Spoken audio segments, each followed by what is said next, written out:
Welcome, Model FAs. David DeSell here, president of Model FA, and very excited to bring our guest Ron Bullis on the show, and also excited to have some great quality video as well, so I'll give a plug for that in a second. With that being said, Ron is the co-founder and CEO of Lifeworks Advisors, which is a modern RIA and a technology firm that is solving some of the biggest challenges advisors face today. And we're going to be diving deep into what those challenges are and what he's doing that's out of the box thinking in regards to solving those problems. They are pushing the boundaries of wealth management, disrupting outdated business models and delivering personalized solutions to clients and advisors through their modern software platform. Ron, welcome to the show. David, super excited to be here. So Ron and a member of his team, Skylar, actually were kind enough to fly down to St. Petersburg, where I live, brought all the cameras, all the audio and whatnot. So for that, I'm grateful. Skylar, if you can hear us, I'm grateful for that as well. So with that being said, part of the reason why I have taken a liking to Ron since we first met is we actually come from the same alma mater. So we both started at Northwestern Mutual and have both been able to experience the independent space. So Ron, if you would be so kind, I'd love to know how long were you at Northwestern, I guess would be my first question. Okay. Yeah, so I signed my contract February of 2008. Okay. And then we exited November 2nd, day after my fourth child was born. We exited November 2nd, 2016. So I was there for 8 years. Awesome. How did your wife take the move right after she came out of the hospital? Let's just say that transitioning a financial services practice in the best of times is, it's work, right? Yeah. We laugh about it to this day because my daughter was born and literally a couple hours later I was back on the phone at my desk in our home office working. And I was joking with her. I was like, well, it's our fourth kid. Like we've got this figured out. Yeah, you've done this before. It'll go down in history as one of the things that if I was to rewind and do again, I would try and not have those things happen at the same time. That's funny. Now, as you and I both know, and as I'm sure a number of other people assume who maybe have never been a part of the Northwestern sort of Mass Mutual, Morgan Stanley sort of setup compared to the independent space, tell us a little bit about how your business model and I guess also business mindset has changed coming from that environment over to the RIA space. It was a massive shift. So in 2015, I met a guy by the name of Ray Sclafani, who runs a coaching company you're familiar with called ClientWise. And I heard him speak, and he asked a question. He had a series of questions that were instrumental in just reframing, to use his words, how we saw ourselves. So one of the questions he asked is, he has a process where he teaches advisors to go out there and take their top 25 clients and ask 5 questions. He calls it the ClientWise conversation. And the questions, I'm not going to list all of them, but one of the ones is if you were to go to your best client or a handful of your best clients, and if you were to say, if you were to describe me and the services my team provides to your friends and family and peers in your network, how would you describe me and what do you value most about the work that I do?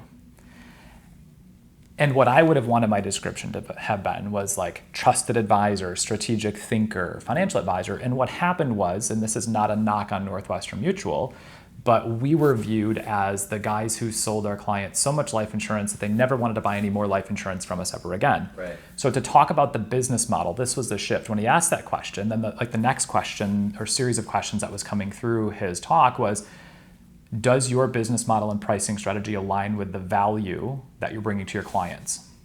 And what I instantly realized was myself and 96% of the advisors in the market have a massive problem here. We give away the one thing that's not replicatable, which is our ability to think strategically and give guidance. We give that away, and then we upcharge for the thing that people can do for free, which is asset management. So we live in a world that's had a couple of trends that have been massive in our space for a while. One, passive investing. I wouldn't want to hang the value of my future business on whether or not I outperform a benchmark over time. Okay, but yet that's still away clients if you haven't reframed and changed your business model with them are looking at you. If I'm paying you 1 point on my assets under management, and I know I can go to Vanguard or I can go to a robo and do it for 90% less, let's say, right? How are you making up for that? So what we realized right away was, aside from just the challenges of being an entrepreneurial team inside of a large, very old, very traditional business, aside from that obvious kind of conflict that happened, clients were seeing us as life insurance salespeople, and there's nothing wrong with that. But we wanted to have a practice where we were getting compensated for the value of our advice and guidance. And so when we left Northwestern, one of the biggest things that we wanted to do was start charging a fee for our planning services, right? And this shouldn't be a novel concept because CPAs, doctors, attorneys, pick a profession that does this. We might be the only profession that gives away our intellectual property and then tries to make it up on the back end. It would be maybe the equivalent of a doctor just making commission on your prescriptions. Think about that a moment. Right. How much would you trust that doctor when he's like, you need to have heart surgery and take these prescriptions, if you knew that guy makes 50% of, right? It would just be, ridiculous, right? So what we wanted to do with our business model was to be able to truly say to a client, we are an independent fiduciary, meaning we are going to charge you for our professional advice and guidance. You don't have to invest any assets with our firm. In the independent space, the conflict that exists right now is a lot of independent advisors still give away planning advice and guidance because they're trying to gather assets. Right. So they're still in a sales business model. They're just not honest about it. They're selling an investment strategy and giving away the intellectual property. And I say we wanted to flip it. Right, and one of our partners at Model FA, Dan Allison, and we always kind of riff back and forth where a lot of advisors in the independent space are, say something to the effect of, oh no, we're fee only. So we don't make any commissions or anything like that, but commissions and fees are kind of synonyms of one another, just taking a rip off different products and services. So I did a talk for a group of advisors through another large insurance company. And I said, how many of you in here would consider yourselves to be financial advisors? And everybody's hand went up. Okay, great. How many of in here would also say that you charge a fee for advising? How many of you would say you're a fee-based advisor? 90% of the hands were up. How many of you in here collected a check within the last 90 days for a financial plan or for strategic advice? Every hand went back down. And I said, so let's just be really clear. You might be charging a fee for investment advisory services, but you are not a fee-only advisor. Because if you're charging for an investment model that then you may be slightly customized for a client, but more than likely not, it's a model, right? And part of the beauty of the industry is you can scale a model, right? And it's just it's a nuance, but I think it's an important one for being able to rapidly build trust with clients, right? We're in a space, and I'm going to brag about our business model a little bit because I feel passionate. I don't think that the assets under management fee should ever go to zero, right? So I don't want anybody listening to me talking thinking Ron thinks AUM fee models are bad. Wrong. We charge 80 basis points. We just have this open architecture now with our clients where we could say something like, look, if you're a young next-gen wealth builder, and I'm 39, so it's somebody younger than me, that's a 30-year-old starting to knock the cover off the ball, and they have no investments, or their investments are in their 401k plan at work, but they want tax work and some help setting up a estate plan and thinking about insurance from a fiduciary perspective. A lot of advisors wouldn't even find them to be attractive. They'd say, well, we have a minimum of $500,000. I'll give you an example. A couple years back, we brought a client on, doctor, wife is also a PhD, and they went to their dad's broker. This sounds like a Schwab commercial. And their dad's broker basically said, look, when you get to $1 million, go open an account at Vanguard, and when you get to $1 million there, come back and see me and we'll handle your assets. So it's such a missed opportunity for not just to take them on as a client, but overall client experience for their folks. We said to them, the things you need with tax planning and business services, et cetera, you're in our $600 a month model, $7,000 a year. We handle all that. Yeah. And they're like, do you have an account minimum? And we're like, no. My advice has nothing to do with that. You're building a farm system. Yes. But you have to do so in a scalable way, so you're not bogging down the system, which we'll get to in a little bit. I do want to ask, so being exposed to the independent space when I first made the shift over to consulting from Northwestern, I was like, wow, these folks are barely selling any life insurance. Yes. Or if they are, it's as cheap as it can get, as opposed to potentially using insurance strategically for tax purposes. Do you find that in your transition that your insurance philosophy changed much? Is it the same thing with just different insurance companies that you're implementing their products? Because obviously Northwestern is exclusive, but how did that shift, if it shifted? So it did shift a little bit. I think one of the things we realized was even when we were trying to really not have, let's say, a pushy sales process when we were there, the reality was we had sales quotas and bonuses, and even if we were managing assets, our payout on our managed assets would be higher if we sold a certain amount of insurance. So there was just this really strong structural incentive to always be selling insurance, right? And my team was I have a business partner, and we were heavily into the family business space and using cash value life insurance, and that was really the main work of what we would do, right? And so when we shifted to the independent space, one of the things that it took us a little while, it was probably like 6 to 9 months of us kind of looking at each other and feeling like, there's a compliance officer coming. Oh wait, no, there's not. Like, we're not doing anything wrong. Like, it took us a little while to shift our thinking, and then we realized how biased we were.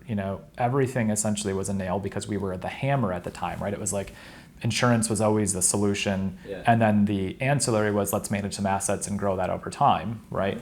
So our insurance production has dropped a bit, mostly because we've realized that the solution isn't always hit it with a hammer, right? Now, where I think we have a unique pedigree in this is because we saw the value of strategic use of life insurance, for instance, and the value it could play for long-term like business planning or executive benefit planning, we still recommend those strategies when appropriate, but we're not out there hunting for it every day. What we're out there hunting for now is that young, next-gen, knocking the cover off the ball person that wants to have a trusted partner, wants to have a subscription-based model. And they might be growing into somebody that could use cash value life insurance in the future. So I still think it's a valid tool. Our production of insurance has dropped, but not because we've necessarily changed philosophy on it, just because we've realized that the business we want to build to win the future, right, is one where we're focusing more on helping people navigate in real time and meeting them where they're at, as opposed to, well, that young professional would have been a term insurance sale and a disability insurance sale, and then I'll start a Roth IRA and I'm moving on. And now it's like those are all things we may or may not do depending on what you want, but that's not how I'm getting paid.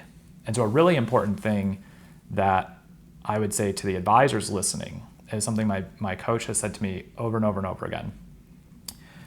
You measure what matters, and then you monetize what you're measuring. So if you're measuring your business based off of a sales quota for insurance, you monetize it. That's just how it works, right? So when we shifted how we were measuring the success of our firm, right, and the success of our efforts, right, we started monetizing our business model differently. We started measuring things differently, right? Now it's truly about the number of clients that we're servicing, the number of clients in our subscription model, and then even things like our assets under management. Not that it's not a focus for us because we're growing that side of the business really rapidly, but that's not the first metric that matters. The first metric that matters is, are we finding people that value having a trusted partner and that want to pay for planning, right? And then the other things kind of follow from there. So if I remember correctly from our conversation, we spoke a little while ago, so these numbers may have changed slightly, so don't quote me on them, but you guys are at about 120 million, if I'm not mistaken, right now, and about 400,000 in planning fees, subscription fees on an annual basis. And a few years ago when you started, both of those numbers were 0. 0 and 0. So I think obviously there's some success principles along the way, and there's some methods that you use to scale to that level so quickly. Help unpack that journey a little bit. Yeah, so when we left Northwestern, we didn't have a non-solicit or a non-compete, but my business partner had been there a couple more years than me. So he had just, completed 10 years. I was, at 8 years. But we were so insurance centric that there really wasn't anything of value. And that was a really important first takeaway. And so when we started Lifeworks, we said, we need to build a business. And one of the key components of building a business is creating a scalable and predictable client acquisition system. Asking for referrals is fantastic. Getting referrals is even better. But you could ask 9 out of 10 people and have them say, I'll think about it, or maybe, or well, here's 3 names, and they don't pan out. It's not scalable and it's not predictable. It's like, I always tell advisors, don't misunderstand me, referrals are amazing, especially from your best clients. Do you, sorry to interject, but I know at Northwestern, when I was there, part of the reason why I was able to build a practice over there is because I literally asked everyone for referrals. I find a lot of times in the independent space, it's the opposite. They don't ask at all. At all. Yeah. So did you dial back at all? Did you have kind of that same push for introductions? Did you change anything about that? I'm curious to know about your referral strategy. So we rarely ever asked for referrals at Northwestern. And we should have. We would have done 10x production from where we were at, and we were a really high producing team. Part of it was both of us, and I speak for my business partner too, we always just had a little sense of, this isn't about us. And we always felt like when the way the language was crafted at the time was that we were violating our clients' trust by saying, well, I'm here because of your needs, but then as soon as I flip the conversation to start asking them for help from me, and so this is not a knock on anybody or the language, but I never came to a position where I was at peace with that. And so what we did though is we said, but we're really okay asking for referrals from centers of influence in the professional space. Okay. So CPAs, bankers, property casualty insurance agents became one of our best source of referrals, and attorneys. And so we would ask them for referrals all the time, network with them, and that's how we got into the business space, the family business space. But both him and I were always really reticent. One of our mentors at Northwestern had said the challenge of asking for referrals is that it very quickly shifts from being about the client to being about you. And there are people I know that do this masterfully, and I really never got there. Yeah. But I do agree, most of the people in the independent RIA space are probably swung the pendulum too far to the other side, right, and don't ask. We're probably closer to that space right now than we should be. But to the point I was going to about how we grew so fast, we put a lot of time, energy, and effort and money into building a digital marketing platform that we can scale. And so part of it then is when we're investing time, energy, and money in something, and once we got it working, could we be doing both at the same time, have a structured process for asking for referrals and growing that? We should. It's on our list of things to do. It's one of the things we could do a lot better at doing. But when we also have built something where you're like, I know if I spend $10,000 this month, we're going to generate 8 new clients, right? And we have some pretty good data on what those clients look like now. I can start to actually build a business model around cost of client acquisition, break-even points, how fast we can scale, things like this. So I would say we should do better over here, but we've kind of got a little bit myopically focused on using a tool or tools when we were part of a large organization as well that were really restricted from a compliance perspective. So part of our unique strategy for growth was, if we know that, let's say 90%, I'll just pick a high number, of advisors can't run a unique digital marketing platform, meaning they might be able to send out a newsletter or some kind of pre-canned jargon or put a LinkedIn article up, but we're talking about an actual sales funnel with landing pages and conversion metrics and drip email campaigns and not even sophisticated stuff, that but all other industries the stuff every other industry is using to generate clients. If we can do that and others can't, that becomes a differentiating point. I actually think that if somebody's listening to this and they're inside of a large organization, that in of itself is a reason to potentially go independent. Because the opportunity is huge. Well, when you have, David DeSalle shared this article as well as 12 other people, it kind of, if I was on the receiving end of that, I probably wouldn't read it because it's clearly just something that's sent out and things like that. Now that being said, I talk to advisors all over the country. You probably are talking to a same number. There's still a massive gap that exists out there. right? Whether it's because the average age of an advisor is 60 and they didn't build their practice in a digital way, or whether it's because the younger next-gen advisors are still inside of large firms and starting to exit, that they didn't build their practice that way. There's still a large gap. It's shifting, but I feel lucky to be in a space right now where we've got a couple of years under our belt of learning, digital marketing platforms and landing pages, and we're by no means doing it at optimal efficiency. We've got so much to learn. Right. But it is really nice being able to say, here's my budget for client acquisition and growth this year, and is that enough capital investment to get us to our growth number, right?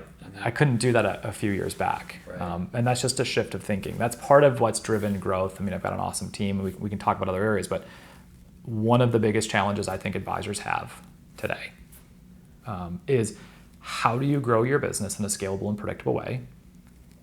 And I hate this term, but in the new normal.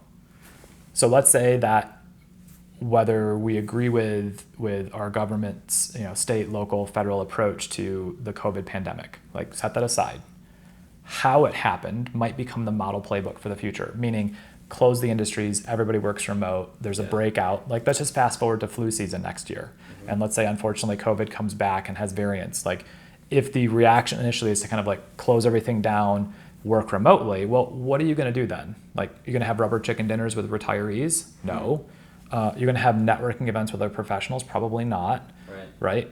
How are you need to be more visible, and you have to build a brand, and you have to build tribes. And what's the best way to do that? Well, there's this things called social media. Everything from, I was talking to my business coach. He has an advisor that's growing by like a massive number. It's not even costing him anything. You know what he's using for his networking? TikTok? Peloton.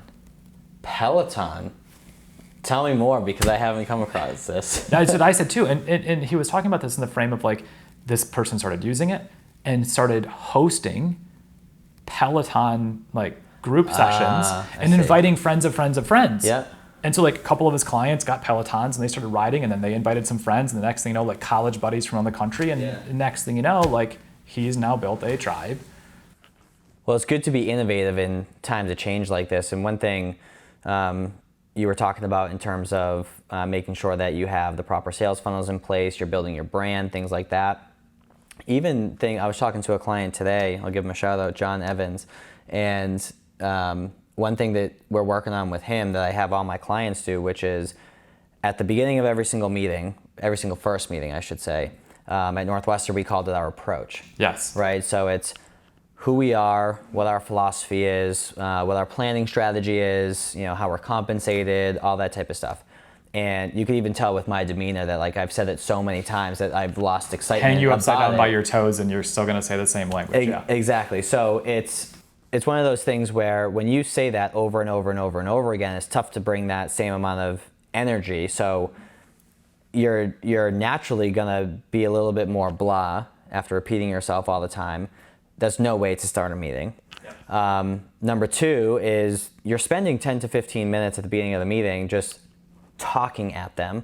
I don't think that's an appropriate way to start a meeting. Agreed. So what I have my clients do, I don't know if you guys do this already, but why don't you capture that in a video that you shoot once, and then you send it to the prospect and you say, hey, really looking forward to our appointment later on this week. In anticipation, I have a quick 6-minute video for you. Goes through who we are, what our philosophy is, what our process looks like, and what to expect in the first meeting. And if you have any questions, feel free to let me know. And that solves a few different things. Number one, it saves time at the beginning of the meeting so you can actually build a relationship with the people. Number two is it gives them exposure to you from afar so that they're building a relationship with you, having yet to meet you. And number three is if they don't like your philosophy or your process, they're going to cancel the meeting. Instantly. So rather than wasting an hour with them or more, you find that out before you even have them in the office or have them on a Zoom meeting or something like that. So integrating video in multiple different steps of the process, even when you send a financial plan to them, why not, let's say one of the spouses wasn't able to attend, do a quick screen share, walk through the financial plan, give that other person a voice and the opportunity to chime in, but walk them through it with your voice that's a great idea. as opposed to just sending a 20, 30, 50 page document to them. So that kind of segues well into client experience. Have you ever read the book by chance, Delivering Happiness by Tony Hsieh? No. Based on your passion around client experience, which we'll talk about in a second, I would highly recommend that. It's probably my most recommended book that I've read. And it's, to sum it up in one sentence, is making sure that every time a customer, client, prospect interacts with you, it feels like it's their birthday, right? Think about how you feel on your birthday. So one thing about client experience that we talked about when we had our intro call before we met today was that it's kind of fragmented a little bit, or it's not scalable in most advisors' businesses, and it's not something where, or I should say, it's something that they always have to like think about, like, what do I do, as opposed to being built as a part of the process. Help me understand how you think about client experience and why you put so much importance into that in your business. Yeah, so a couple of things, and I'm going to unpack it by coming back to the idea of sales process, and then I'll get to the client experience one. So I'll give it a two-part answer to this. So when we started marketing online and when we hit the accelerator to grow, the marketing ended up working really well, but we ended up failing very quickly. Because what works as a sales process when you're one-to-one in person and when it's you, you can overcompensate for a terrible sales process when you're in person with somebody, because you can build relationship and rapport and body language and all these things. Yeah. It doesn't scale. It's very difficult to train other people how to be you. Yeah. In fact, I think that's one of the biggest reasons why people fail out of the industry, is because they're trying to emulate somebody who they're not, as opposed to being taught how to actually, in a very natural way, express the why this is important to them. Great. So like, we turned our digital marketing loose. I was actually in London at the time with my wife for our anniversary. I come back from being gone a week, and one of my partners, and he's laughing. He's like, "You have 30 appointments on your book for next week." And I was like, "From where?" And he's like, "Well, we turned on the market platform." I'm like, "Just in Michigan?" He's like, "No, we decided to go nationally." I'm like, "Can we do that?" I looked at my other partner. I'm like, "Can we market nationally?" He's like, "Oh yeah, we're good." Yeah. And what happened was we started approaching those initial conversations with old way of thinking. We got on, we bullshitted for 15, 20 minutes, and we were like losing opportunity after opportunity. We weren't getting them through. And so I stepped back and I called my business coach and I said, "What do you think is maybe happening here?" And he goes, "You don't have a defined sales process." And I went, "Well, yeah, we do. We've got a first call, we've got a second call, and he's like, no. He's like, "You need to think about every step of the way and map it out." From email confirmations to, And that's also what really turbocharged our thinking around client experience, right? So this would have been late summer of 2018 when we just started having an explosion of prospects on our marketing platform. And we realized that we didn't have a sales pipeline management process and a sales process in place that would actually allow us to grow like that. We were used to picking up one client a month or two clients a month, and now we were trying to onboard 20, right? It broke. So we had to step back, and I brought somebody into our team who's now been with us since then, whose background was in process improvement and pipeline management.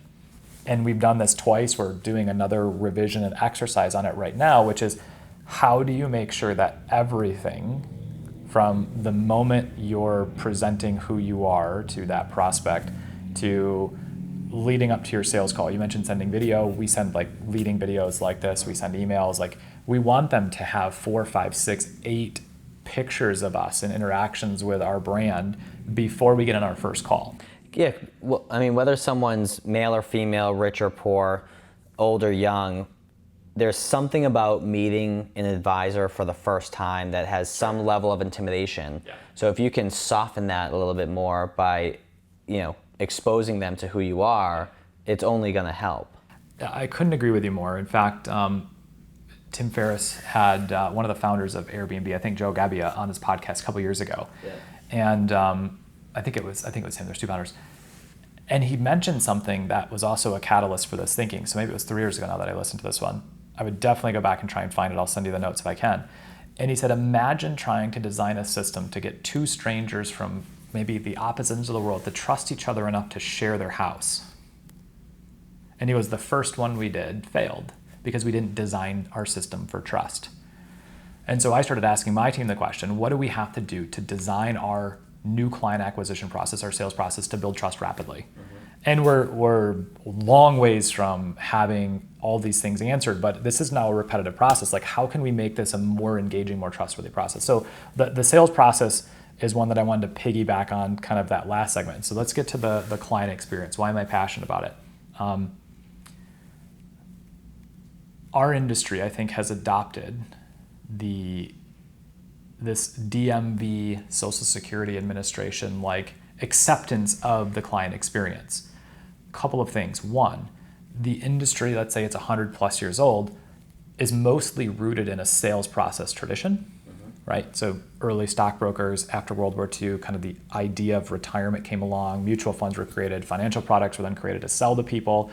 Fast forward to today, and really it's been maybe a decade and a half or two, depending on who you talk to, of this idea of like charging a fee, advisory business, financial planning, AUM. But when we still look at the system structures and compliance that sits around that, right, it's approached as if we have to treat it like, healthcare, right? They've got to check all these forms. We've got to make sure all the KYC is done. Like, everything's designed at the firm level, and this is my opinion. I could be wrong, so people can throw rocks at this.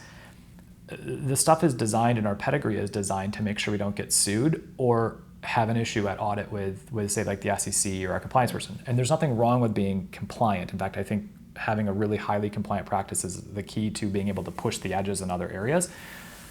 But when you follow your client experience from a process of how do I make sure that I don't get the compliance officer mad, or that, what ends up happening is we adopt this, like, you have to sign all these forms first.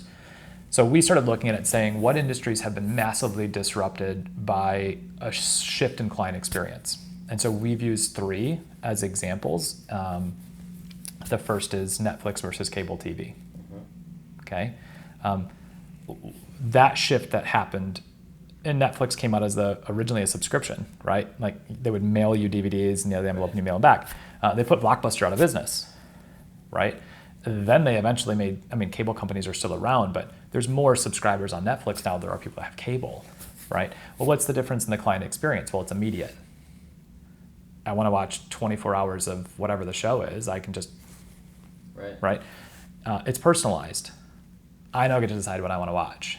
So it's client driven, right? It's the consumer driven. What does that look like in our industry? Is our industry immediate, like at the advisor level?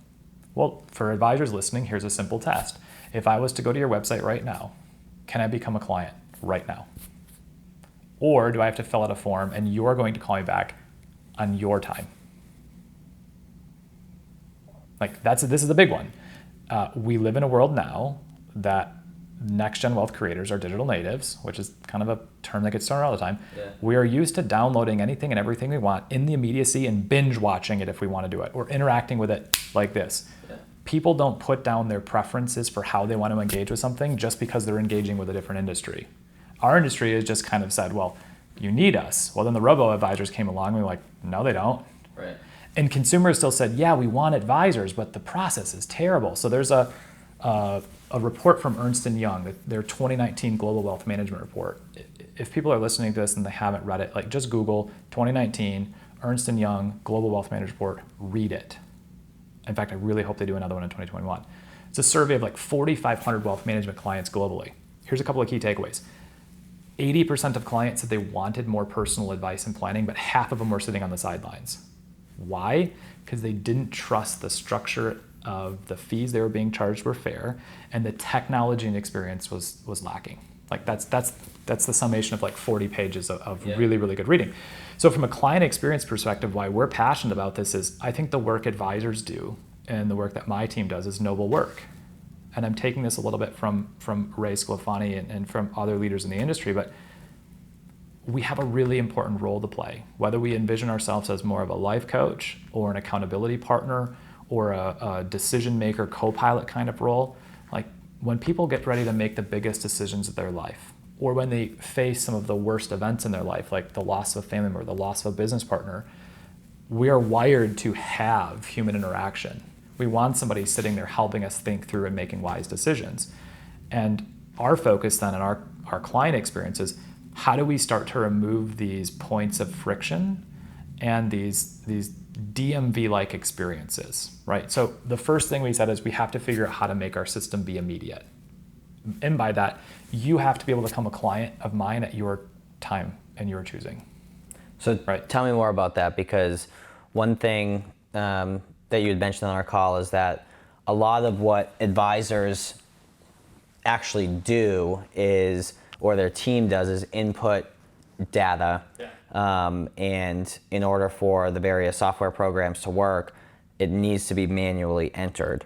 And you have a different philosophy where you say, no, actually have the client do that work. I feel like the majority of systems and processes that I've seen do have some level of functionality to where the client can input something, but it's clunky. Yes. Or it's web-based, whereas everything's on our phones. So what are you doing now to solve that? Yeah, so as we started to dive into this client experience thing, we went out there and did 200 plus software demos. And that was part of starting the RAA as well, is like, we're finally free of this big company that has kind of okay software, and we get to just build our own tech stack. That was the first, I hear this all the time, like, well, I get to build the tech stack. It's one of the challenges that a firm has to solve is this idea of a tech stack, meaning when you and I were talking about this, I said, just think about the average life of an advisor right now, the average day of an advisor, right? They take data from you in whatever form, whether you've emailed them or texted them or phone call or something like this, and it goes into our CRM. We then have our CRM maybe, right, using some APIs or connected to our document generating software, right? And that might be connected in some way to our custodian and then back to our CRM, and then that might be connected to eMoney or Right Capital or whatever our planning software is, and that might be, right? And so when I talk about this immediacy thing, the clunkiness comes in is that it's advisor-centric, advisor-driven, meaning the advisors have to run these software platforms, and the advisor is the one that has to drive the timeline. Clients outside of our world are saying, well, I'd like to just, put in my data and upload my documents at 2 a.m. when I get off of work or on the weekend, right? So they're in a world right now, and we are too, like we want it when we want it, right? So what we started to do to fix this is we said, what do the robo-advisors do? And what are they doing really, really well? Because I think the traditional wealth management industry and advising space has kind of said, well, that's just for people who really don't want advisors, or, you know what, they're never going to financially make it because you can't scale it at 15 basis points or 25 basis points or something. Now, that argument's been like settled. They're here, and there's thousands of them, and maybe they're all having their own issue now of how do they actually add value because there's thousands of them. But what do they do really well? Like, go to Betterment, go to Wealthfront. Onboarding, I have a Betterment account, but I could. You click a button, it's 3 minutes. Yeah, I could do it right now. right Soup to nuts, you're a client, you link your bank account, you transfer assets, your ACAT's processed, and you're moving. Yep. Right? So we said, does that software exist for a financial advisor? And there might be people watching that's like, oh yeah, there's 10 of them. Okay, maybe there are. But when we did 200 plus software demos and we looked at the best software platforms out there, most of them solved one problem. And then we had to connect 6 or 8 other ones to do the whole process. And it was me doing it.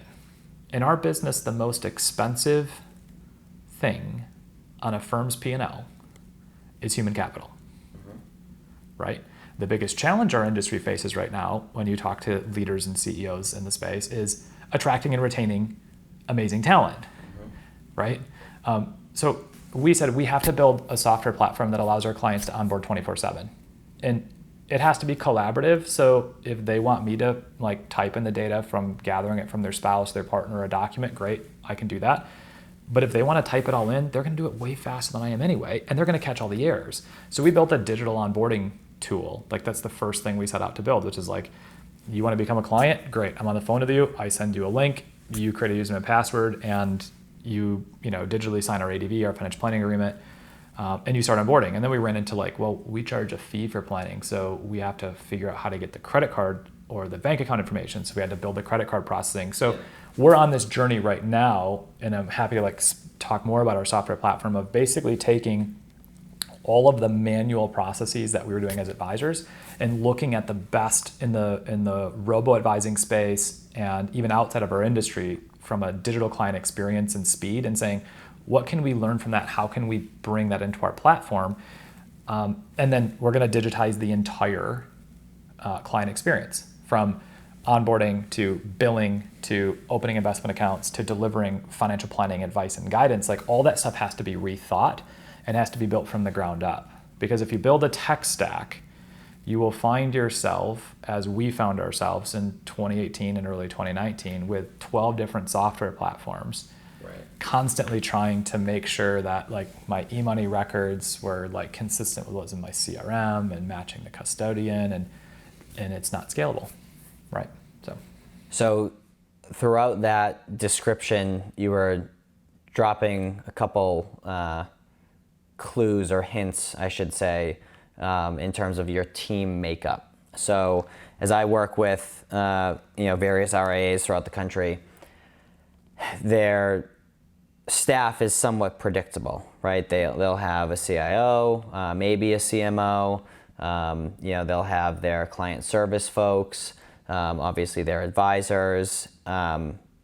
Your staff makeup is totally different. So the last number that I have here is that after 3 years, you have 19 people at the firm, and maybe that's higher since we chatted. But and 5 of those at the moment, I know you got big aspirations, moving forward in terms of additional advisors.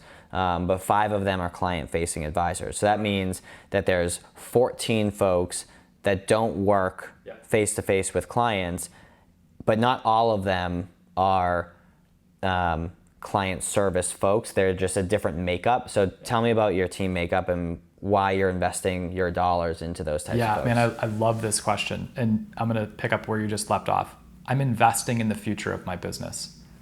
And I'm from Marty Bicknell, who's an investor in our company, and Marty's the CEO of Mariner Wealth Advisors.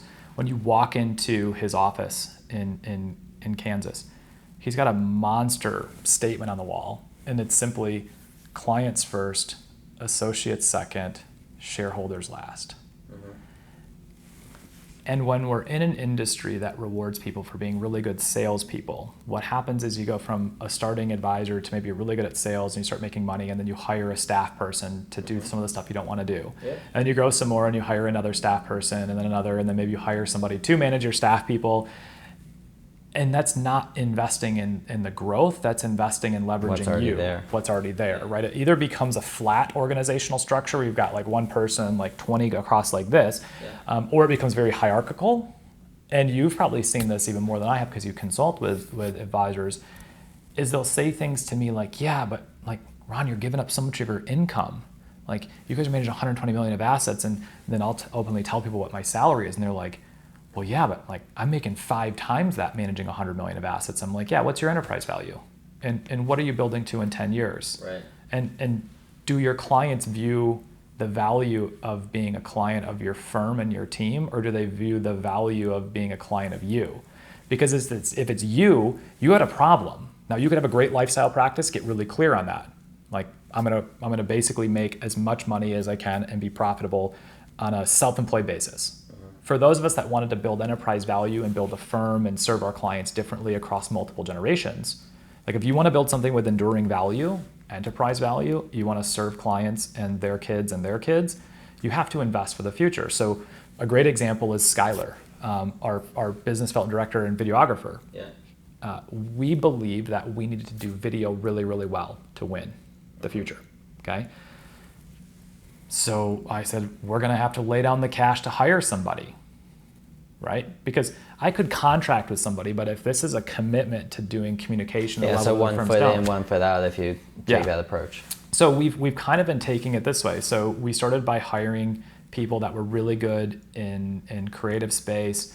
We expanded our investment team to be able to serve the client. So we've taken an approach with growing our team that we're not just hiring somebody because they can generate revenue. That's a massive mistake I see firms making, right? They look at like the revenue per head count number as one of their key metrics. And don't get me wrong, like we have to be profitable to keep running. But we also have to think about the investments we're making in our firm, and to grow something of enterprise value, to build a team that clients want to interact with, not just you have to invest. And so we've got an interesting amalgamation of talents. We've got 2 guys in our team from MIT, right? One of them is our chief data science, one of them is our VP of investment strategy. We've got a professional futures and options trader from the Chicago Board of Exchange. We've got a guy to the institutional investment space who's our director, or who is our VP of investment operations. We've got a UX UI designer. We've got a creative director. We've got a videographer / business development officer.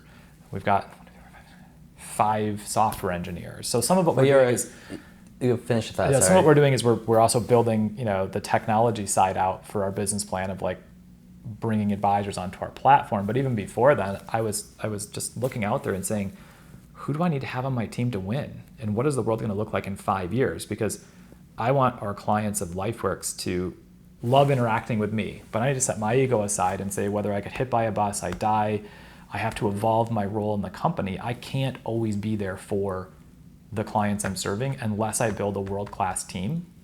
And then the question is, what does that team need to look like? And that's always going to be a little bit of a different answer for every advisor, but I would say don't fall into the trap of hiring essentially a glorified secretary. Right? Hire ridiculously smart people that are way more talented than you are, pay them insanely well, figure out how to give them a share of the ownership, which I'll happily talk about our partnership model, and then let them run. Like, let them go and do amazing work for your clients, and you will build enterprise value faster than any way of just in a traditional model. Well, it's cool to see someone in our industry who is really embracing the fact that you're a software company and a media company that happens to provide financial advice, whereas everyone else provides financial advice and tries to put the pieces of the puzzle together with everything else. So it's cool to see you flip that around and do your best to be loud in the industry so that people are aware of who you are. And then also, after doing 200 some odd demos with tech platforms, being like, all right, screw it, we're just gonna do it ourselves. Yeah. And there's a lot of great software out there. In fact, the one challenge we're facing now is as we started at zero and just built everything from scratch up, there are other software pieces that we're still using that solve a problem really well, right? And so our biggest challenge now is eventually going to be saying, okay, like which one of these ones do we think it's the most important for our clients' benefit to integrate to? Because if you go back to the simple, I shouldn't say simple, if you go back to the powerful idea of always framing it's client first, it's advisors and associates in the firm second, and it's me as a shareholder partner last. That doesn't mean I should ignore enterprise value, but what it means is, well, if our clients are really telling us they want to have estate planning, right? Like we just started working, and this is a plug, I get no money for this, right? Vanilla. Right? If you run across Steve Lockshin's platform for digitizing estate planning. So for advisors listening to this, go check out justvanilla.com. It is a really beautiful way of offering estate planning services to your clients in a digital environment. It's genius. I mean, he's taking one of the most boring industries that exists out there and trying to figure out how to help us deliver it. So if our clients tell us like, hey, that's the next most important thing, then we're going to build to the things that our clients tell us are the most important things to them. Right, but all the rest of it, right, and getting started was just a matter of saying, we need this to actually just work at scale, and we need this to be client driven. And so we started at zero, and went from there.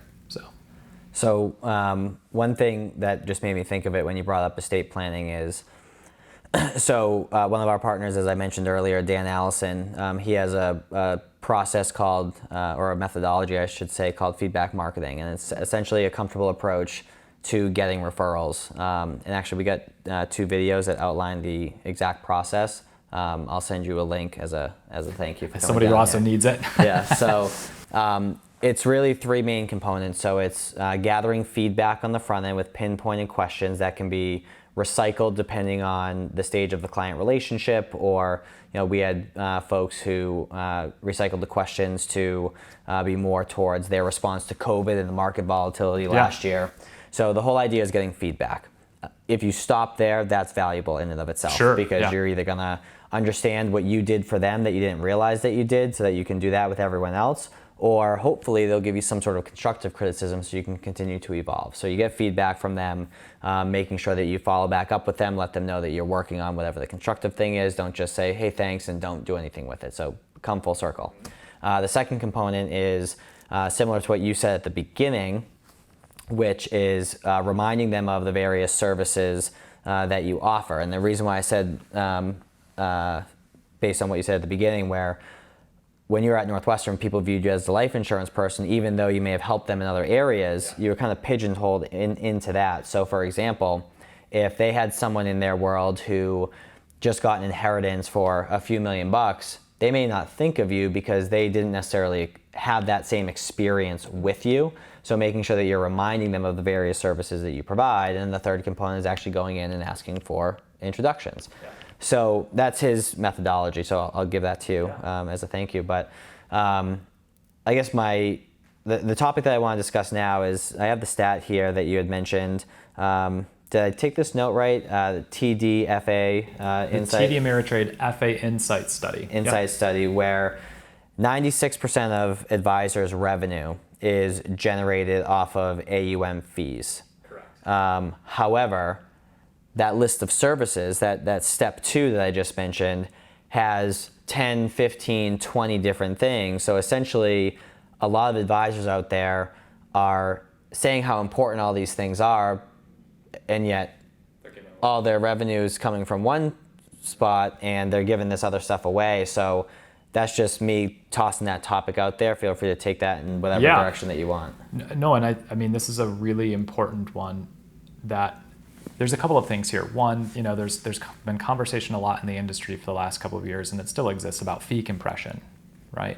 I don't think it's necessarily fee compression, and I've talked to some CEOs of some really well-run large RIAs, and they're like, yeah, it's not fee compression. What we're actually seeing is margin compression, because our clients are wanting us to deliver more and more value for the same revenue, right? And when value is not an issue, price is never in question. Okay? So when your clients only know that you're monetizing, or that your value is tied to the value of their assets, you might not be thought about as the person that they want to bring in to help them run a multi-generational family meeting, right? You might not be the person that they think about having a first seat at the table when it comes to exiting their business, right? When I was at Northwestern, certainly if somebody had a relative, or even they came into a lot of money, I probably wasn't the first person they thought of like, oh, we should go talk to Ron about how do we invest this, right? So it's a really, really important thing. One of the things that's mentioned in that study is that firms that don't align their business model with the actual value they provide are handicapping themselves from growth, right? And so here's the question that I would give advisors, and I'm just doing this challenge for myself right now. There's a book called Essentialism by Greg McKeown. Okay, it's an awesome book. In it, there's a quote, and it goes something like this. So I'll just paraphrase. Let's say it's a rough quote. We live in a world where the reality is that very few things are exceptionally valuable. Then he goes on to say, John Maxwell has even stated something like, we cannot overestimate the unimportance of practically everything. Here's the question. What is the one thing, or what are the top 1, 2, 3 things that you do for your clients that are exceptionally valuable? And if you think about a blank piece of paper, and then you think, okay, what is the one thing that I do for my clients that's most exceptionally valuable? Write it down. It's a think fast exercise. Your second question then to follow that up is how I price my services in line with that. And I imagine a lot of people will say, strategic thinking, helping, vision it out for them. I'm there for them. I help them make decisions around all their life events. I don't think the average advisor, because I do believe most advisors really truly want to do what's right for their clients. I think we sometimes get painted as like a used car salesman-esque type of role. No offense to used car salesmen. But I think that we get framed, to use another one of Ray Scalafani's terms, or kind of painted into a box, right? And part of that's because we as an industry haven't done a really great job communicating what the exceptional value is that we provide, right? And I don't think the average advisor is going to say the exceptional value they provide is their investment model.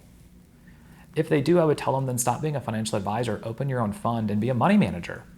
Right? Like, let's not kid ourselves, right? So this is a challenge that I take my team through. And when we started becoming a digital content creating entity and now a software company, we have to step back and say, and we're in this frame right now doing it, right? What is the thing that's most exceptionally valuable that we can do or deliver, right? And that's just a good exercise to constantly be in.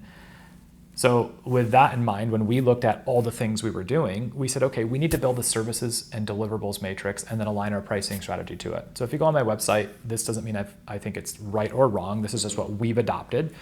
We have 4 pricing levels, and each pricing level is a monthly subscription that starts at $100 a month, $300 a month, $600, and then we have a custom, we call it our family office one. So there's everyone who comes into your business, they pay a fee no matter what, and then maybe they bring the assets on the platform if they have any, but to work with you, pay a fee. Correct. No questions asked. We took, they ask questions because it's still new, but I know what you mean. Yeah, no, we took the position that for us to actually do the work we need to do, even just with helping them make an investment decision, like if there's not a really well thought through, clear written financial plan or strategy, how are we actually making an investment decision? By having you take a risk tolerance questionnaire, and maybe today you don't feel great about risk because something bad happened in your life, like that. Now, at what stage of the process are you charging them the fee? Like before they meet with you, after the first meeting? When is it that they're actually forking over the money? Yeah, so I mean, we might have 2 or 3, what we would say, prospecting calls, right? Somebody attends one of our live webinars online, somebody meets us, somebody gets referred to us. We absolutely will have a call and say things like this. What are the most important things or challenges that you're trying to solve right now, right? And then we let them talk.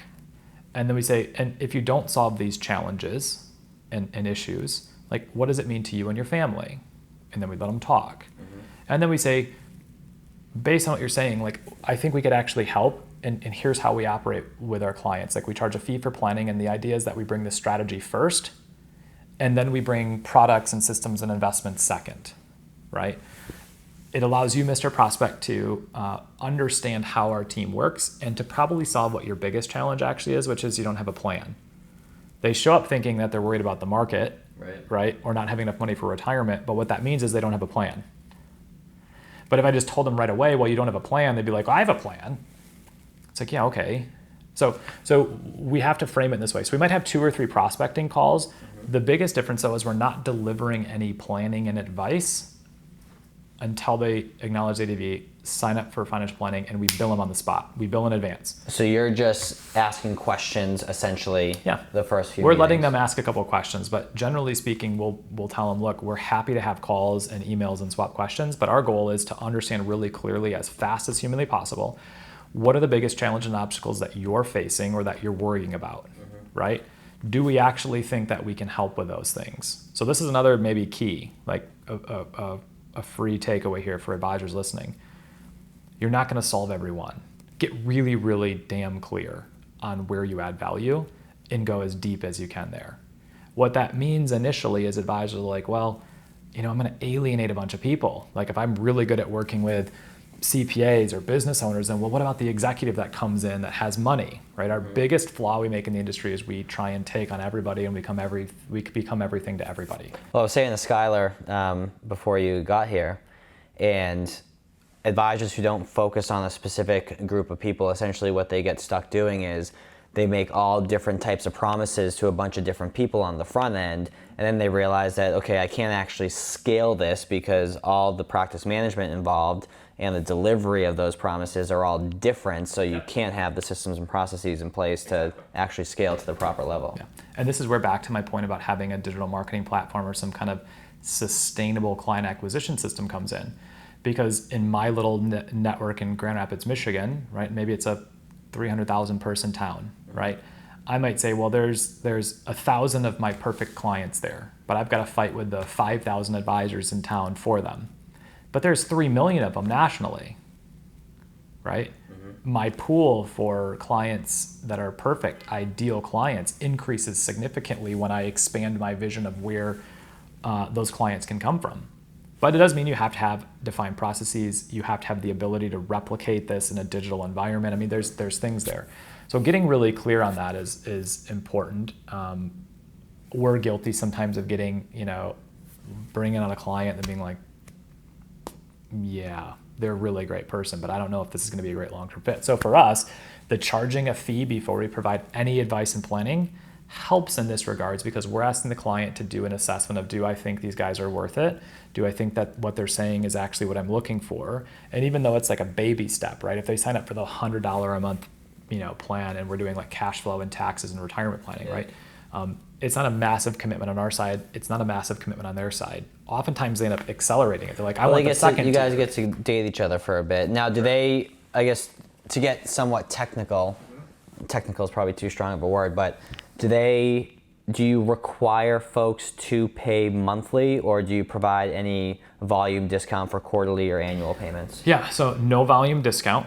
I feel like our pricing structure already has chewed just about all the fat off the bone. I mean, if I'm delivering, a financial plan and a family strategic document which has their values and vision, and if I'm delivering that to somebody, say 4 to 6 weeks into the relationship, which is about the time when we target having like the drafts of those done, and they paid me $150, there's not like anywhere for me to discount to, because I'm still way underwater. Now, if they stay a client at that $100 a month level for a year, 18 months, and there's a long-term relationship, that does turn and we can be profitable on that. But part of this is we just said, we had an opportunity, lost it today because the guy wanted to pay annually. And we're like, we built our system to do monthly billing in advance, and it's automated. And as much as I'd love to have you as a client, like, I really just need you to pay either monthly on your credit card or your bank account. So to play devil's advocate, earlier we talked about client experience. So let's say, they were at the $600 a month level. Wouldn't it behoove you to accept $7,200 to please them? Yes, absolutely. Are you working on that? So yeah, and we're working on it. And so here's the dichotomy that exists. In building the software out, we have to take an MVP type of approach, right? Which means we have to say something like, how do we build the tool that solves like 80% of what we need? And so yes, there's what's coming in end of Q2 is an automated billing platform for our clients where they'll get to pick how they want to pay and the frequency. But as we were doing it manually over the last 18 months, right? And we were using our software to like facilitate onboarding, but we just realized like we can't have like every possible mode and frequency of payment like built in their day one. Right. So we took monthly down because we felt like it aligned with how more people pay subscriptions. Like the quarterly thing is a historical relic of like the quarterly dividends and things like this. So anyway, so you're absolutely right. Like in a perfect world, a client should say like, I see the fee, I want to just write a check and pay for it. The other side of it though is there's some SEC compliance around getting paid for services that you don't deliver for 6 months or more in advance. You actually then become a custodial RIA, or you're deemed to have custody. So that's where you've got like regulation and the software and a few things that kind of hit. So yeah, in a perfect world, clients would get to pick. And if a client wanted to pay me day one, I might look at cost of capital right now and tell them, you're probably not going to like this, but my cost of capital is virtually zero because of the low interest rate environment. So if I'm discounting based off of a cost of capital, it's maybe 3 to 5%, right? So let's assume that someone engages you for planning, and they don't have assets or they want to do it on their own. Is your service model built in such a way to where of course they're going to go into the 13th and 14th month and the 40th month and the 50th month in terms of the value you're providing beyond the initial upfront work. Mm-hmm. Yeah, so part of what we had to build, so the client experience piece, back to this, we also realized that we had to have a way of scaling the delivery of planning and advice. Because delivering a 30, 40, 50 page document to a client is really a flawed process. And I'll give you an example. If I generate a report, and it doesn't matter whether it's out of Money Guide Pro, Right Capital, eMoney, don't care, pick one, and I generate a 30 page set of charts, spreadsheets, and graphs, right? And then I was to come back to it a week later and pick it up, or the client was to come back to it a week later and pick it up.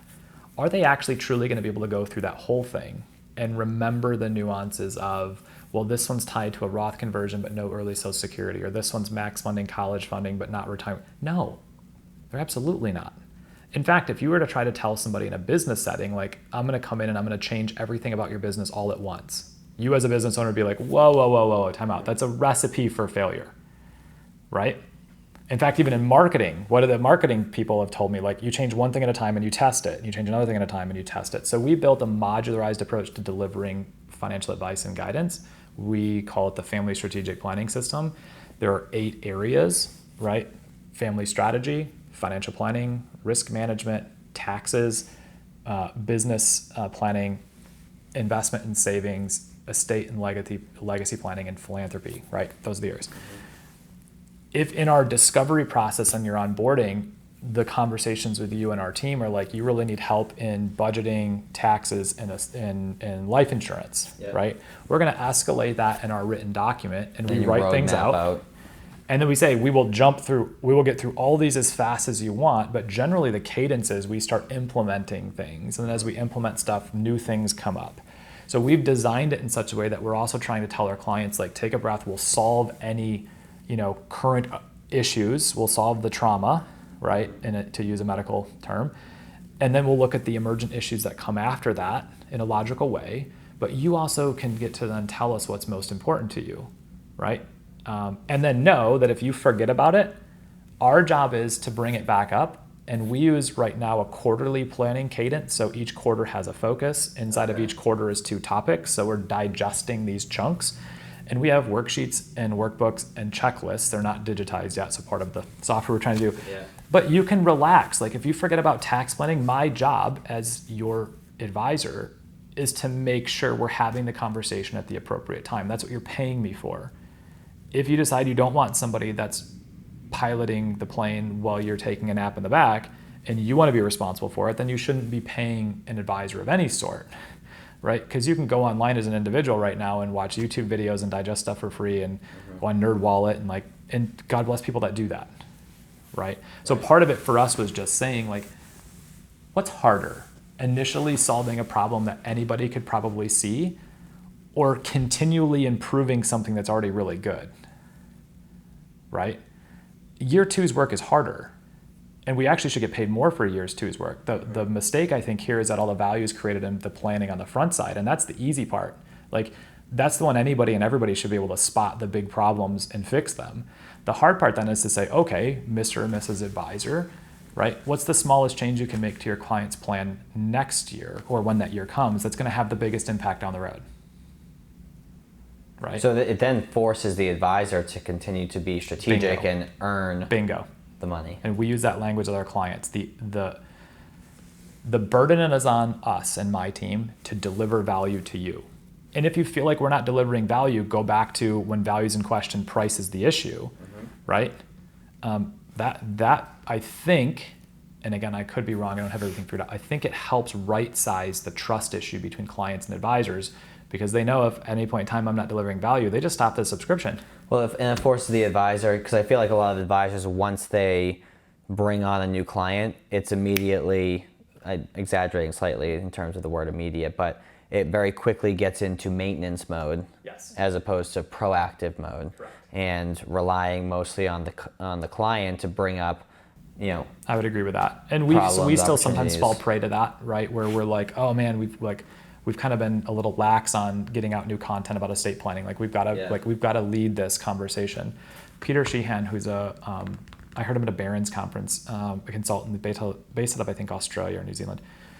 He had a lot of great things in this conference that I was at. He was a keynote speaker, but one of the things he asked the question, he said, are you leading your clients into the future, or are they dragging you there kicking and screaming? So if we're truly trying to help our clients manage their wealth for today into sometime in the future, are we doing the proactive work to lead them there? So are we looking at technology? Are we looking at legal changes? Are we making sure that we're asking them every year, hey, did you open any new accounts that I don't know about so we can make sure your beneficiaries are done? There's lots of boring work, but let's be honest, really good financial planning might actually be the sum of 100 different little small things done really, really well to create a big outcome, right? So I feel like we could talk for a while. And we will be, because we have happy hour after this. With that being said, I do want to pivot slightly based on time. So one of the things that I'm really trying to do with the podcast is promote learning within the industry. And with that being said, I find if advisors are learning, oftentimes they're doing so within the confines of our industry, as opposed to reading books or listening to podcasts from other industries and taking those principles and applying them here. Almost like when you brought Skylar on the team, his expertise is outside of our industry, so he's taking all that and bringing it in. So one of the books that you had mentioned that you've really enjoyed is The Council of Dads. Yeah. I have not read that one yet. I want to know a little bit more about that book, why that's the one that you chose to chat about today. So real quick, The Council of Dads is written by an author by the name of Bruce Feiler. I've probably given this book away more than any other book, and I'm an avid reader. Story is this: guy is a famous photojournalist and author. One of his first works he did was called Walking the Bible. He walked the entire Middle East, chronicling everywhere that was in the Bible, taking photos, gathering people's stories. It's not a religious book, but that was his premise. Awesome work. Fast forward a few years, got married, had twin daughters, was getting ready to do a book essentially on walking America, and went for a routine physical. Doctor said, something's not quite right, go see a specialist. Went and saw a specialist, and within a couple of days, they found out he had a rare form of bone cancer in his femur that was literally massive. And they basically said, go home and put your affairs in order, because it's a good probability you're going to die, and at best you survive, you'll never walk again. Okay, so he's got a couple of twin 2-year-olds. So the book starts with this. It's him journaling his emotional outpouring of thinking about all the things he's going to miss in his daughter's life. And it's a rough chapter to read. I mean, I have 4 kids. But then the second chapter starts by him asking the question, what are my daughters going to miss about not having a dad? So the premise of the book is this. He first does the work to say, what are the things that matter most? And then who can teach those to my kids? So he writes 6 letters to 6 different men. I think it's 6 or 8, to different men, not people who are necessarily best friends or his longest time friends, but people who he believed shaped who he was. And he asked them to step in and be his council of dads for his daughter. So there's a book to one of his friends who's a fighter pilot. And he's like, I want you to teach my daughters to hug the monster, which is when you're super afraid and you're pushing it to the wall, you got to get through it. One of his friends was into travel, and he's like, I want you to teach my daughters to pack their sandals, to love travel. One of my daughters passed away. And so part of this for me is a little bit of a passion project, because I have a really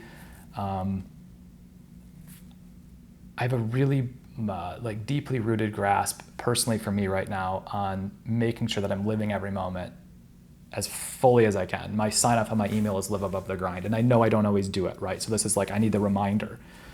But what he did, and the reason I refer this book, and I think it's a beautiful book for advisors, is because if you actually ask your clients in a very meaningful way, write a list of the things that matter most to you. And I dare say your clients won't say it's their 401k plan or the money in their account or their stock investments. They're going to say it's their health, it's their kids, it's their faith, it's their family, it's community, right? But we spend all of our time trying to prove our worth by how much taxes I can save you, how better of an investment performance I can give you, how I can fix your 401k contributions. And those are good things. But we have to connect those to what matters most. So for me, the book, The Council of Dads, is a really great reminder of saying anybody can have a will or a trust to pass on assets. Like, that's table stakes, right? Now, a lot of people don't, but everybody can. What if you asked your clients to engage in a conversation with you about how do you actually transfer what matters most to your kids? Because if you leave kids money or family money without values, Scott Fithian wrote a book called, I think it's Values-Based Estate Planning, said something like, if you leave money to your kids and not values, they'll probably destroy themselves. And everybody can think of scenarios of the person that won the lotto or the trust fund baby, right? If you leave your children values and education and no money, they'll probably be fine as well, or your heirs, right? They'll work hard, they'll be good people. But if you can leave them both a little higher up the ladder, let's say, in both of those aspects, good values and ethics and maybe a financial head start, now they just might change the world. And so for me, it's a step away from the leadership development books and the financial planning books and a lot of those other things that we read. But I think it's a really great frame to come into the 21st century, especially as technology is taking over a lot of investing and automating stuff, to really just invite ourselves as advisors into our clients to say, all that's good stuff, but when we get rid of it all, what's the one thing that matters most to you today? And if I was to ask an advisor to answer that question for their top 10 clients, and then to actually go and ask their clients, what's the one thing that matters most to you today? What's the possibility that they would have the right answer for their top 10 clients? I know I have times that I wouldn't, so this isn't me pointing the finger at anybody. This is a reminder that we're here to serve them. It's not our life. We're here to help them maximize theirs, right? Make wise decisions, avoid bad mistakes, think about the future strategically, not live in the past. So it's an invitation for me, and I love sharing the book because whether somebody has kids or doesn't have kids, I think that you can think about community, you can think about family, you can think about transferring what matters most, you can think about impact. And those are all things that I encourage advisors in our space to hold near and dear. And don't forget about when we start making lots of money, or don't forget about when the money's still tight and you're that advisor grinding it out and you're I can't barely afford my rent, but I'm pushing. Right? Stay focused on what matters most, serve clients, and this business is an amazing, noble profession that you will get out of it what you put into it, into other people's lives. That's probably the best book description that we've had on the show, while also tying it to how it can be applicable to an advisor's process and relationship building with their prospects and clients. So I appreciate that. Yeah. So I definitely do want to have you back on the show. I'd imagine it would be exciting to do so, which we're going to stay in touch, exciting to do so over the next year and a half, 2 years, because I know that all the work that you're doing now with your platform, things that will be finished by the end of this year, you're really positioning yourself to really explode. So I'd like to be able to highlight that growth that I would assume is going to happen based on the work that you guys are putting in. So I'm not going to forget about that. And who knows, if you're spending more time in St. Pete, it'll be easy to shoot that. So with that being said, before I close out the show, if folks want to connect with you or they want to learn more about what you have going on, where do you want to direct them? Yeah, so LinkedIn, you can type in Ron Bullis, easily find me. We have a website for advisors called The Future of Advice. We also have a YouTube channel under the same name, The Future of Advice. That's where we're doing our podcast. Some stuff, and this is so much fun to have this conversation with you because we're doing some same things, coming at it from different angles and trying to really drive transformational change in the industry. So I would say, our website, thefutureofadvice.com. Certainly my LinkedIn profile, my email is super easy. It's my first name @Lifeworks Advisors. But I love this dialogue. I love helping advisors, and even just to share a different business model and a different way of coming at it. And it might not be right for them, but I hope it gives them the opportunity to think big and to say I want to build a business or a practice that looks like this, and it can be done. So I'm just really grateful that you had me on. And I mean, St. Pete's beautiful. It snowed in Michigan a couple days ago, so I'm happily will fly back down here to do another one of these. Well, I appreciate the time, and for those of you who are listening, and I feel weird saying listening to our show because the whole setup that we have here today is courtesy of Ron and his team, so we'll call this our combined show for today. But for those of you who found value, would love for you to share it. I think this was a nice mix of both inspirational as well as tactical advice. It also, to me anyways, was kind of a glimpse into the future of how the industry can deliver its value and the advice that we give to the communities around us. So if you didn't take notes during this, I'd suggest that you go back and do so, figure out what nuggets that you're going to implement. With that being said, one ask that we do have is if you are so kind as to leave a review for us on iTunes, it would really help with visibility in the industry. So if you go ahead and screenshot that review and shoot me a text with that at 978-228-2338, and just include Ron with that so I know what episode it's in regards to. What will happen is you'll get an automated response that will have a link, input your name, that way it gets added to my contacts, and then beyond that it's actually me texting you. It's not like an automated service or anything like that. And as a thank you for doing so, I had mentioned one of the things I'm going to share with Ron, which is Dan Allison's methodology around a comfortable approach to getting referrals. I'll go ahead and send you that same link as well as a thank you. So with that being said, I know we typically go into our after hours portion right now. However, we're actually going to a real life happy hour right now. So we're going to go enjoy our time outside of the office. So appreciate you all listening, and we will see you on the next episode. Ron, thank you very much. David, this was awesome. Thank you. Likewise.